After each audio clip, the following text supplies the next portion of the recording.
Dear students, आज की video में हम स्टडी करेंगे फास्फोरस के ऑक्सी एसिड, फास्फोरस के ऑक्सी अम्ल। देखिए आपकी मोबाइल स्क्रीन पर ये फास्फोरस के ऑक्सी एसिड गिवन है। H3PO4 आर्थोफॉस्फोरिक एसिड, इसका ऑक्सीजन स्टेट होता है +5। H4P2O7 डाईफास्फोरिक एसिड, इसी को हम लोग बोलते हैं पायरोफास्फोरिक एसिड, इसका ऑक्सीजन स्टेट होता है +5। ये किसका? फास्फोरस का। ठीक है। H3PO3, इसको हम लोग बोलते हैं फास्फोरस एसिड +3, इसका ऑक्सीडेशन स्टेट है, ऑक्सीकरण अवस्था यहाँ फास्फोरस की 3 है। फिर देखिए H4P2O6 हाइपोफास्फोरिक एसिड, इसमें फास्फोरस का ऑक्सीडेशन स्टेट है +5। फिर इसके जस्ट बाद HPO3 का होल थ्राइस, इसको हम लोग बोलते हैं साइक्लो ट्राईमेटा फॉस्फोरिक एसिड, और उसके जस्ट बाद HPO3 का होल एन, इसको हम लोग बोलते हैं पॉलीमेटा फॉस्फोरिक एसिड। डियर स्टूडेंट्स, आपके दिमाग में एक बात आनी चाहिए कि यहाँ पर ये मेटा वर्ड क्यों है। ठीक है, ये देखिए यहाँ पर मेटा वर्ड क्यों है। ठीक है, एक बार फिर से देखिए HPO3 का होल एन, इसको हम लोग बोलते हैं पॉलीमेटा फॉस्फोरिक एसिड। मैंने आपसे कहा कि यहाँ पर ये पॉली के बाद में ये मेटा वर्ड क्यों आया। ठीक है, और फिर यहाँ पर ये हाइपो वर्ड क्यों आया। ठीक है, और फिर यहाँ पर ये पायरो वर्ड क्यों आया। तो डियर स्टूडेंट्स, हम लोगों को इसका नॉलेज होना चाहिए कि यहाँ पर पायरो वर्ड कब आता है, हाइपो वर्ड कब आता है, और मेटा वर्ड जो है कब आता है। तो डियर स्टूडेंट्स, पहले मैं आपको ये चीज़ें क्लियर करता हूँ। देखिए ये मेरे पास H3PO4, इसको हम लोग बोलते हैं ऑर्थो फॉस्फोरिक एसिड। एक बार फिर से देखिए ऑर्थोफॉस्फोरिक एसिड है ये। तो ये जो ऑर्थोफॉस्फोरिक एसिड है, इसका फार्मूला होता है H3PO4। अगर इसमें से आप एक वाटर मॉलिक्यूल निकाल दोगे तो वाटर मॉलिक्यूल निकल जाने के बाद ये जो HPO3 है, इसी को हम लोग बोलते हैं मेटा फॉस्फोरिक एसिड।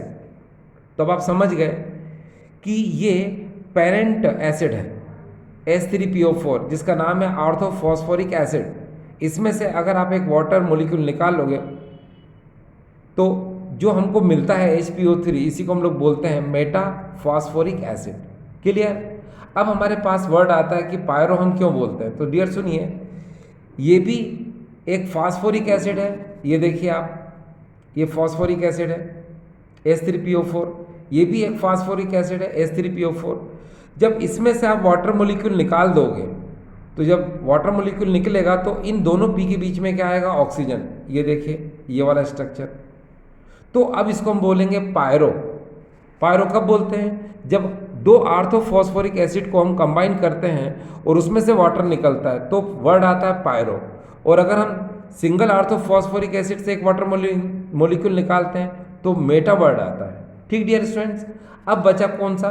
अब बचा है इसके अंदर हाइपो वर्ड क्यों आता है। तो डियर सुनिए, ये है ऑर्थोफॉस्फोरिक एसिड। ठीक है, इसमें नंबर ऑफ ऑक्सीजन अगर आप काउंट करते हैं, देखिए 1 2 3 है ना, ये 3 नंबर ऑफ ऑक्सीजन है। अगर इसमें से एक ऑक्सीजन आप हटा दो तो यहाँ पर ये ऑक्सीजन जब हट जाएगा तो नंबर ऑफ ऑक्सीजन इसमें क्या हो जाएंगे? कम हो जाएंगे।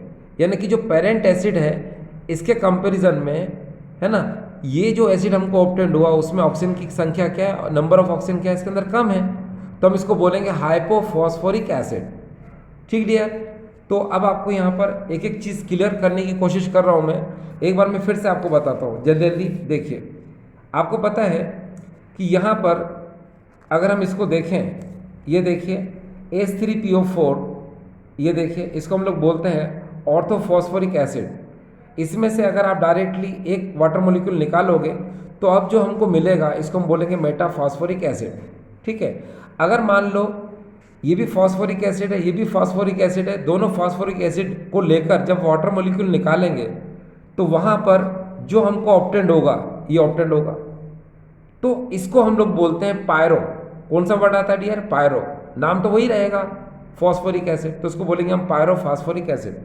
अब एक बात और सुनिए, कि मान लो ये ऑर्थोफॉस्फोरिक एसिड है, इसमें से अगर आप एक ऑक्सीजन कम कर देते हो तो यहाँ पर जो हमको मिलता है उसमें हाइपो वर्ड आएगा, और नाम तो वही रहेगा जो पेरेंट एटम का नाम कौन सा है, ऑर्थोफॉस्फोरिक एसिड। बस इसके आगे हाइपो लग जाएगा, नाम तो वही होगा, हाइपोफॉस्फोरिक एसिड। तो डियर ये समझ में आया आपको, ठीक है। अब वापस से हम उस क्वेश्चन की तरफ चलते हैं।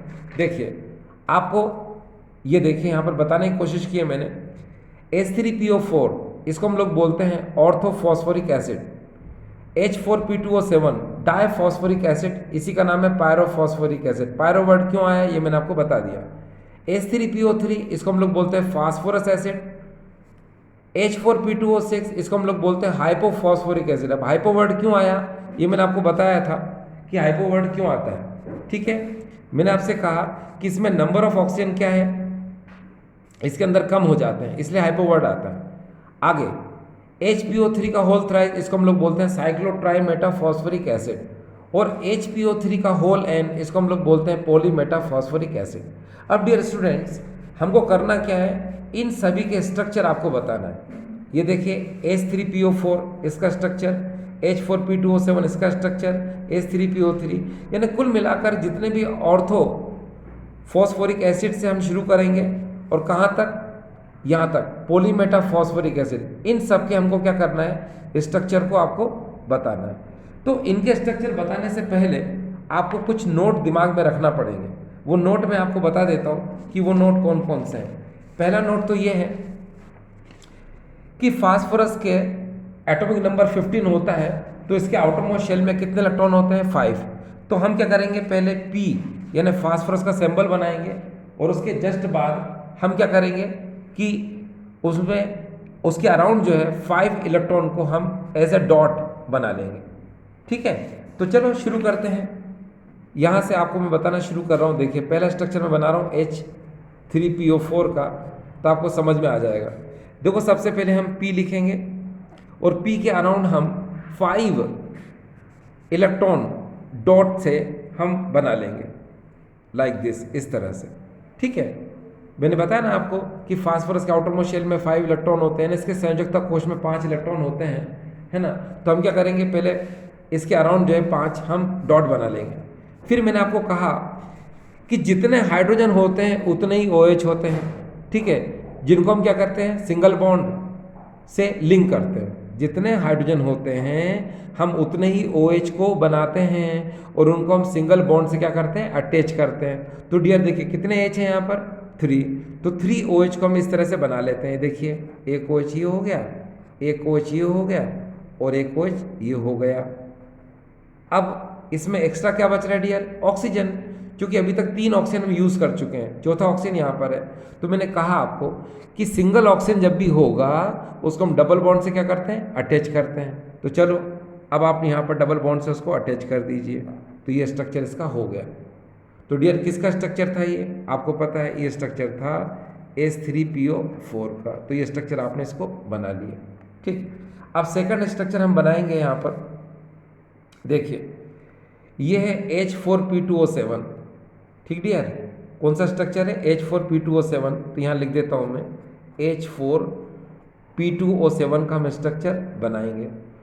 अब देखो इसमें डाई वर्ड आया, तो सुनो, किसी भी एसिड के नेम में अगर डाई वर्ड आता है, ठीक है, तो उसके आगे जो फॉस्फोरिक एसिड है उसके 2 मॉलिक्यूल ले लो और वहाँ से वाटर मॉलिक्यूल निकाल दो, ठीक, तो ये बन जाएगा। तो चलो शुरू करते हैं, कैसे, देखिए पहले आप P सेम स्ट्रक्चर बना लो जो ये है, क्योंकि ये तो ऑर्थोफॉस्फोरिक एसिड है ना डियर, यही तो फास्फोरिक एसिड होता है। तो स्ट्रक्चर बना लेते हैं हम, ये देखिए ऐसे, ये हो जाएगा 1 फॉस्फोरिक एसिड हो गया। अब इसी तरह से हम दूसरा फॉस्फोरिक एसिड बना लेते हैं, ऐसे, ये देखिए OH and this is the OH। अब यहाँ से क्या करेंगे डियर, हम वाटर मॉलिक्यूल निकाल दो। जब आप वाटर मॉलिक्यूल निकालोगे तो after removal of water molecule आपको स्ट्रक्चर कैसे मिलेगा, जरा देखिए please. P double bond O, यहाँ हो जाएगा OH, ये हो जाएगा OH, यहाँ से H2 निकलेगा तो बचेगा सिर्फ ऑक्सीजन, ठीक है। और फिर हम इसको P डबल बॉन्ड O, और यहाँ हो जाएगा OH, और यहाँ हो जाएगा OH। तो डियर स्टूडेंट, देखा आपने कि ये जो स्ट्रक्चर था ये डाइफॉस्फोरिक एसिड का स्ट्रक्चर था। तो अब आप समझ गए क्या कि किसी भी एसिड में अगर डाई वर्ड आता है तो आप उस एसिड के 2 मॉलिक्यूल लेना और उसमें से वाटर मॉलिक्यूल निकाल देना। ठीक है, तो जो अब स्ट्रक्चर बनेगा इसी को हम लोग बोलेंगे डाइफॉस्फोरिक एसिड या फिर पायरोफॉस्फोरिक एसिड। ठीक है, अब नेक्स्ट अगर हम देखें तो हमारे सामने है H3PO3। इसका हमको स्ट्रक्चर बनाना है, किसका? H3PO3 का। तो चलो स्ट्रक्चर बनाते हैं हम H3PO3 का। तो देखिए इसका स्ट्रक्चर अब हम बनाते हैं, लिख लेते हैं हम यहाँ पर H3PO3, ये लिख लिया हमने। अब आपको पता है P के आउटरमोस्ट शेल में 5 इलेक्ट्रॉन होते हैं, तो मैंने ऐसे कर लिया 1 2 3 4 और 5। अब जितने हाइड्रोजन होते हैं उतने ही OH होते हैं, लिंक कर दो। तो ये देखिए मैंने OH मैंने लिंक कर दिया, फिर यहाँ पर भी मैंने OH लिंक कर दिया और यहाँ पर भी मैंने OH क्या कर दिया? लिंक कर दिया। ठीक है, तो आप देखना जितने H थे उतने मैंने OH को सिंगल बॉन्ड से लिंक कर दिया। ऑक्सीजन भी पूरे हो गए, हाइड्रोजन भी पूरे हो गए। मगर एक बात है, आप दिमाग में रखना कि जब आप किसी फास्फोरस के ऑक्सीजन एसिड का स्ट्रक्चर बना रहे हो और उसके फास्फोरस एटम पर अगर मान लो लोन पे इलेक्ट्रॉन दिख रहा है तो आप सोच लेना कि आप गलत स्ट्रक्चर बना रहे हो। तो आप क्या करोगे? तो उस कंडीशन में याद रखना आप कि इस OH OH OH में से कहीं से भी एक ऑक्सीजन आप उठाओ और उठा करके आप यहाँ लगा दो, तो डबल बॉन्ड से क्या हो जाएगा? अटैच हो जाएगा। अब जैसे इस O को मैं यहाँ लिखता हूँ तो डबल बॉन्ड क्या हो जाएगा? ये O। अब यहाँ क्या बचेगा? सिर्फ H, तो मैं यहाँ पर H लिख देता हूँ। ठीक डियर स्टूडेंट्स, तो आपको ये स्ट्रक्चर समझ में आ गया होगा। ठीक है कि ये स्ट्रक्चर मैंने किस तरह से बनाया। अब देखिए इसमें H कितने हो गए? 3 और ऑक्सीजन भी 3 हो गए, यानी इसकी वैलेंसी क्या हो गई? सेटिस्फाइड हो गई। अब हम नेक्स्ट क्वेश्चन की बात करेंगे डियर, और अब हमारे सामने है H4P2O6। अब डियर स्टूडेंट्स, ये H4P2O6 का आपको स्ट्रक्चर बनाना है। तो आप यहाँ एक बात देखिए कि किसी भी एसिड में जो उसका मॉलिक्यूलर फार्मूला है, अगर उसको आप 2 से डिवाइड करके हाफ कर सकते हो और वो हाफ हो जाता है तो आप क्या करोगे? 2 स्ट्रक्चर बनाओगे। कैसे? पहले जो हाफ किया है वो और उसके दोनों को क्या करोगे? आप ज्वाइन करोगे। जैसे मैं आपको एग्जांपल बताता हूँ कैसे। ये देखिए, आप देखिए यहाँ पर किस तरह से बनाएंगे इसको। जैसे यहाँ पर मैं लिख देता हूँ H4P2O6। अब मैं इसको 2 से डिवाइड करता हूँ तो क्या हो जाएगा डियर? H2PO3 ये हो जाएगा। अब मैं पहले H2PO3 का स्ट्रक्चर आपको बना के दिखाता हूँ। ठीक है, कैसे स्ट्रक्चर बनेगा? चलो शुरू करते हैं। पहले मैंने P लिखा। ठीक है, इसके आउटरमोस्ट शेल में आपको पता है 5 इलेक्ट्रॉन होते हैं, मैंने ऐसे लिख दिया। अब H कितने? 2 हैं डियर, तो मैंने एक OH इधर कर दिया, एक OH डियर मैंने इधर कर दिया। अभी भी एक ऑक्सीजन बाकी एक्स्ट्रा, तो मैंने डबल बॉन्ड ऑक्सीजन लगा दिया और इस इलेक्ट्रॉन को मैंने ऐसे लिंक कर दिया। अब सेम स्ट्रक्चर मैं फिर से बनाऊंगा, क्योंकि आपको पता है 2 स्ट्रक्चर बनाना पड़ेंगे ना आपको। तो सेम स्ट्रक्चर फिर से बना लीजिए P। अब तो आपने बना लिया तो जल्दी जल्दी बना सकते हैं आप। ये देखिए OH इस तरह से, और आप चाहो तो इस OH को ऐसे लिख दो और फिर इसके एक इलेक्ट्रॉन बच गया था तो लिंक कर दो, ये इसका शेप हो गया। तो अब आपको ये बिल्कुल क्लियर हो गया इसका शेप जो है कैसे बनता है। बहुत इजी है स्टूडेंट, प्रॉब्लम नहीं है। देखो ये जो मॉलिक्यूलर फार्मूला होता है इसको आप हाफ कर सकते हैं, आपने हाफ कर दिया तो ये हो गया। फिर इसका आप शेप बना लो, ये बन गया। फिर जो शेप आपने इधर बनाया है वो शेप इधर बना के दोनों को आपस में क्या कर दो? लिंक कर दो, बस हो गया। अब डियर स्टूडेंट हम आगे चलते हैं। अब सुनो, क्या मैंने आपको एक बताने की कोशिश की है यहाँ पर कि यहाँ पर ये HPO3 का होल थ्राइज है, तो इसको हम लोग बोलते हैं साइक्लोट्राइमेटा। क्या बोलते हैं इसको हम? साइक्लोट्राइमेटा। ट्राई मतलब 3 है तो ट्राई मेटा आएगा, और अगर यहाँ N होता तो हम उसको बोलते हैं पोलीमेटा। क्या बोलते हैं डियर? पोलीमेटा। और आपको ये तो पता ही है कि HPO3 को हम लोग क्या बोलते हैं? मेटाफॉस्फोरिक एसिड बोलते हैं। ठीक डियर, तो अब आप यहाँ पर 3 है तो क्या बोलेंगे? आपको पता है ट्राई मेटाफॉस्फोरिक एसिड, और N है तो क्या बोलेंगे? पॉलीमेटाफॉस्फोरिक एसिड। अब यहाँ साइक्लो वर्ड क्यों आया है? क्योंकि इन्होंने साइक्लो में 3 HPO3 को लिंक किया। तो चलो मैं बताऊँ आपको, सुनो। क्या होता है स्टूडेंट्स कि मान लो जब भी साइक्लो वर्ड हो तो आपको करना क्या है? आपको इस तरह से एक साइक्लिक रिंग बनाना है। देखिए ऐसे साइक्लो रिंग आपको बनाना है, ये आपने ऐसे साइक्लिक रिंग बना ली, ठीक है। अब इसने क्या बोला, ट्राईमेटा। ट्राईमेटा का मतलब होता है कि आपको 3 HPO3 को लिंक करना है। कितने को डियर, तो ओनली 3 को। तो करो, कैसे लिंक करेंगे, लिंक करना सिखा रहा हूँ मैं आपको, जरा देखिए कैसे। कि शुरू में P लिखना, फिर O लिखना, फिर P लिखना, फिर O लिखना, फिर P लिखना, फिर O लिखना। अब देखो आप जानते हैं कि यहाँ पर ऑक्सीजन की वैलेंसी 2, ये देखिए सेटिस्फाइड है, मगर P की वैलेंसी कितनी होती है, 5 होती है। तो एक तो यहाँ से पूरी है, एक यहाँ से, मगर अभी भी इसकी 3 वैलेंसी बाकी है। तो आप एक काम करो, 2 डॉट लगाओ इधर और एक सिंगल इलेक्ट्रॉन इधर लिख दो। सिमिलरली 2 डॉट इधर लगाओ और एक इलेक्ट्रॉन लिख दो इधर। सिमिलरली 2 डॉट इधर लगाओ, एक इलेक्ट्रॉन लिख दो इधर। बस अब करना क्या है, देखिए ये जो डबल इलेक्ट्रॉन है, यहाँ पर डबल बॉन्ड O लिख दो और यहाँ पर OH लिख दो, ये स्ट्रक्चर कंप्लीट। सिमिलरली यहाँ पर डबल बॉन्ड O लिख दो और यहाँ पर एक OH लगा दो। सिमिलरली यहाँ डबल बॉन्ड O लिख दो और यहाँ पर एक OH लगा दो। लो डियर स्टूडेंट्स, ये स्ट्रक्चर इसका बनकर तैयार। ये किसका स्ट्रक्चर है, चलो मैं शुरू करता हूँ। HPO3 का होल थ्राइस इसका है। इसको हम लोग बोलते हैं क्या, साइक्लो ट्राईमेटा फॉस्फोरिक एसिड। ये डियर क्या है, साइक्लो ट्राईमेटा फॉस्फोरिक एसिड। देखो ये साइक्लो रिंग हो गई, इसलिए बोलेंगे साइक्लो। अब कितने मोलिक्यूल हैं, देखो P से काउंट करो, 1 2 3, तो 3 है तो क्या बोलेंगे, ट्राई। तो साइक्लो ट्राईमेटा फॉस्फोरिक एसिड। तो डियर ये बिल्कुल जो है कंप्लीट हो गया। अब हमारा आखिरी बचा है स्टूडेंट्स, और वो है ये HPO3 का होल N। का मतलब होता है डियर पॉली। आपने पॉलीमर वर्ड यानी बहुलक में पढ़ा होगा इसको, है ना। तो ये N की वजह से पॉली वर्ड आ गया। और HPO3 को तो आपको पता ही है क्या बोलते हैं, मेटाफॉस्फोरिक एसिड। तो इसको पूरे को क्या बोलेंगे हम, पॉली मेटाफॉस्फोरिक एसिड। अब आपको पता है कि जब भी पॉली वर्ड आता है तो इसका मतलब ये है कि ये पॉलीमर से रिलेटेड है, बहुलक से संबंधित है। तो आप क्या करोगे, आप सुनो, अकॉर्डिंग टू मी यानी मेरे अनुसार ये जो HPO3 है इसके 3 मॉलिक्यूल को आपको लीनियर यानी कि सरल रेखीय में जोड़ना है। एक बार फिर से सुनो, जब भी आपको पॉलीमेटाफॉस्फोरिक एसिड का स्ट्रक्चर आता है तो आप क्या करोगे, HPO3 के 3 मॉलिक्यूल को आप लीनियर पोजीशन में यानी कि सरल रेखीय स्थिति में उसको जोड़ दो और लास्ट में क्या कर दो, N लगा दो, बस हो जाएगा। देखिए कैसे, अब मैंने बताया आपको 3 HPO3 जोड़ना है, यानी 3 मॉलिक्यूल आपको HPO3 के लेना है।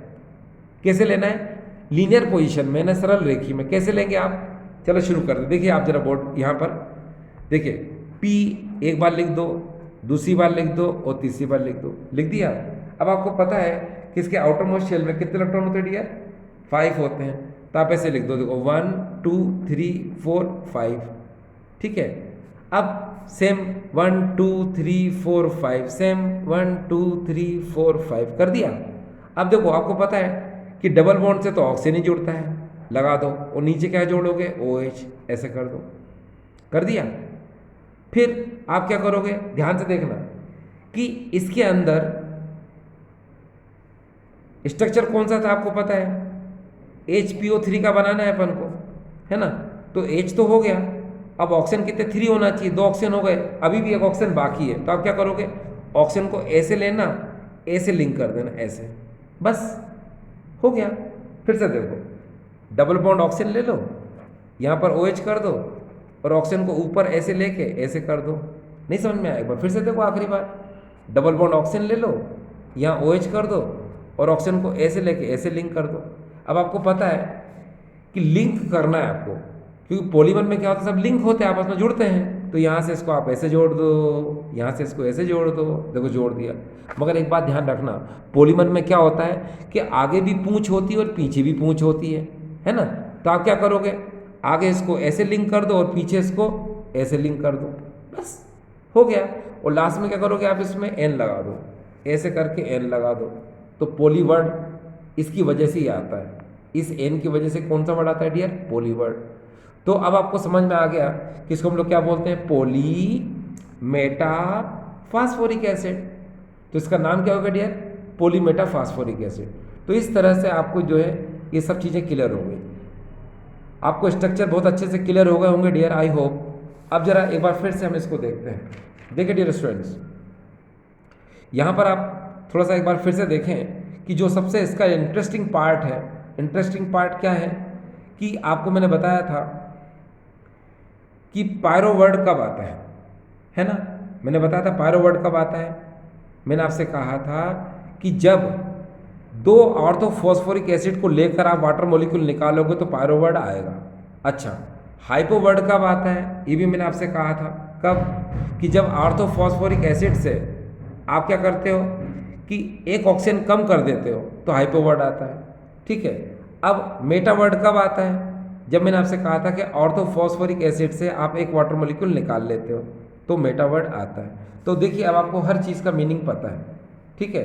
अब रही बात ऑक्सीजन नंबर की, तो प्रीवियस वीडियो में जब मैंने सल्फर का ऑक्सीडेशन पढ़ाया था तब मैंने आपको ऑक्सीडेशन नंबर निकालना सिखाया था। ठीक है। तो आप इसका ऑक्सीडेशन नंबर निकालना आपको आता है। फिर भी आपको ऐसा लगता है तो चलो एक दो मैं एग्जांपल ले लेता हूँ।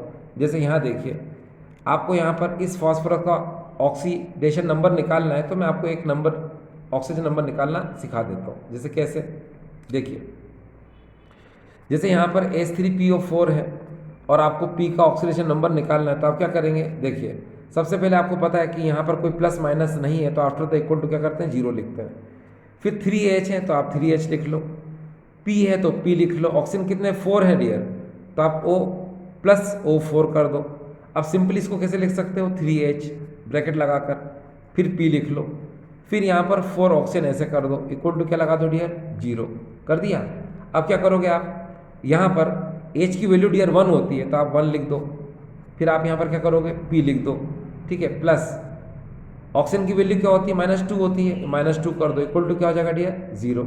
ठीक है। अब 1 से मल्टीप्लाई करो, 3 हो जाएगा। फिर यहाँ P आपको पता है 4 2 जा -8 इक्वल टू क्या हो जाएगा, 0। 8 में से 3 गए। ठीक है। तो -5 इक्वल टू 0, इसको उधर ले जाओ तो P इक्वल टू क्या हो जाएगा डियर, 5। ये 5 आया, ये देखो 5 आया। अब इसी 5 को आप यहाँ देखिए, ये 5 आ गया। ठीक है ना। तो आपको प्रॉब्लम कहीं से नहीं आएगी, आपको डरने की ज़रूरत बिल्कुल नहीं है। आप किसी का भी जो है ऑक्सीडेशन नंबर जो है निकाल सकते हैं। ठीक है। आपको बिल्कुल प्रॉब्लम आना ही नहीं चाहिए। कभी कभी क्या ज़्यादा डिजिट देख करके आप लोग थोड़े से कॉम्प्लिकेटेड हो जाते हैं। देखिए इसमें ज़रा ध्यान दीजिए। जैसे अब ये क्वेश्चन है, इसको भी मैं आपको सॉल्व करके दे देता हूँ, नो प्रॉब्लम। देख कैसे, पहले आप इसको ऐसे लिख लो, H4P2O7। आपको इसमें P का ऑक्सीडेशन नंबर निकालना है। देखो यहाँ कितना आया, 5। अब देखते हैं हम कि 5 आता है कि नहीं आता है। ठीक है। तो चलो शुरू करते हैं। पहले H4 को हम 4H लिख लो। ठीक है, प्लस लगा दो। P2 को हम 2P लिख लें, फिर प्लस लगा दें। O7 को हम 7 ऑक्सीजन लिखते हैं और आफ्टर द इक्वल टू 0 लगा दें। ठीक है। अपन को वैल्यू इसकी निकालना, ध्यान रखना। अब H की वैल्यू 1 होती है, हमने 1 लिख दिया। 2P को ऐसा कैसे लिख दिया, ऑक्सीजन की वैल्यू डियर -2 होती है, आपने लिख दिया, इक्वल टू क्या लगा दिया आपने, 0। अब 4 1 जा 4, 2P 7 2 से मल्टीप्लाई करो, माइनस क्या आ जाएगा 14 इक्वल टू 0। -14 में से 4 गए, कितने बचे डियर 10, तो 2P -10। ठीक है। आपको क्या करना है, -10 को आफ्टर द इक्वल टू उधर ले जाना है, तो 2P इक्वल टू क्या आ गया डियर 10। ठीक है। अब आपको P की वैल्यू निकालना है ना, तो 2P इक्वल टू 10 है तो आप क्या करेंगे, ये देखिए P इक्वल टू 10/2 डिवाइड कर दो, कितना आया 5। तो आपने देखा था यहाँ पर P इक्वल टू क्या आ गया 5। ये देखिए ये आ गया डियर यहाँ पर। ठीक, तो प्रॉब्लम आपको कहीं से नहीं आएगी। तो आई होप डियर स्टूडेंट्स आपको ये समझ में आया होगा। इसमें बस कुछ पॉइंट्स को दिमाग में रखना है जो कि हमने पिछले वीडियो में भी आपको समझाने की कोशिश की थी। फास्फोरस के आउटर मोस्ट शेल में 5 इलेक्ट्रॉन होते हैं तो 5 डॉट बना लो। जितने हाइड्रोजन होते हैं उतने ही आपको OH लिंक करना है सिंगल बॉन्ड से। आप जब इस बात का ध्यान रखना है आपको कि फास्फोरस के पास अगर एक लोन पे इलेक्ट्रॉन बच रहा है तो आप गलत स्ट्रक्चर बना रहे हो, तो क्या करोगे, उसके ऑक्सीजन को उठाकर वहाँ पर आप रख देना बस उसी स्ट्रक्चर में से, तो वो भी हो जाएगा। जब डाई वर्ड आता है तो आपको पता है 2 ऑर्थोफॉस्फोरिक एसिड लेकर वाटर मॉलिक्यूल निकाल देना तो वो बन जाएगा। ठीक है। सिंगल ऑक्सीजन हो वो हमेशा डबल बॉन्ड से जुड़ता है, बस डबल बॉन्ड से जुड़ देना। ठीक है। अब मैंने आपको बताया था कि साइक्लो वर्ड आता है तो आपको क्या करना है, साइक्लो रिंग बनाकर उसको लिंक करना है। पोली वर्ड आता है तो मैंने बताया था आपको क्या, पॉलीमर चैप्टर आपने पढ़ा था, पॉलीमर आपके दिमाग में, तो बस उसमें आगे भी पूछ होती है पीछे भी पूछ होती है, तो 3 जो है HPO3 लेकर के उनको लीनियर पोजीशन में लिंक कर देना, तो इस तरह से आपको ये सारा का सारा शेप आ जाएगा। तो आई होप डियर स्टूडेंट्स आपको ये समझ में आया होगा। ठीक है, थैंक यू वेरी मच।